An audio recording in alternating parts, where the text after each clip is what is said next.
കങ്കാരുവിനെ പോലൊരു ജീവി, നാടിനെ മുൾമുന്നിലാക്കിയ വിചിത്ര സന്ദർശകൻ. കാണുമ്പോൾ ഒരു കൊച്ചു കങ്കാരുവിനെ പോലെയുണ്ട്, നടപ്പിലും രൂപത്തിലും അല്പം വിചിത്രം.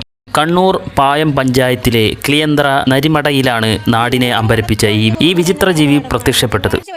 സംഭവത്തിന്റെ പശ്ചാത്തലം: ഒരാഴ്ചയോളമായി റോസമ്മയുടെ വീട്ടു പരിസരത്ത് ഈ ജീവി തമ്പടിച്ചിരിക്കുകയായിരുന്നു. പകൽ സമയങ്ങളിൽ ചക്കപ്പഴം തിന്നാനായിരുന്നു ഇത് പുറത്തിറങ്ങാറുണ്ടായിരുന്നത്.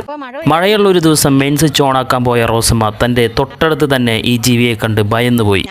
വനം വകുപ്പിന്റെ ഇടപെടൽ. വിവരമറിഞ്ഞ് വനം വകുപ്പ് ഉദ്യോഗസ്ഥരായ beat forest officer Arun, watcher Rajendran എന്നിവരുടെ നേതൃത്വത്തിൽ സംഘമെത്തി.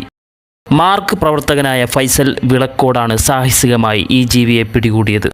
കങ്കാരുവിന് സാദൃശ്യം തോന്നിച്ചെങ്കിലും വിശദമായ പരിശോധനയിൽ ഇത് മരപ്പെട്ടിയാണെന്ന് വനം വകുപ്പ് സ്ഥിരീകരിച്ചു. അസുഖം ബാധിച്ചതിനാലോ രോമങ്ങൾ കൊഴിഞ്ഞതിനാലോ ആകാം ഇതിന് കങ്കാരുവിന്റെ രൂപസാദൃശ്യം തോന്നിച്ചത്. പ്രാഥമിക ചികിത്സ നൽകിയ ശേഷം ഇതിനെ സുരക്ഷിതമായി മാറ്റി.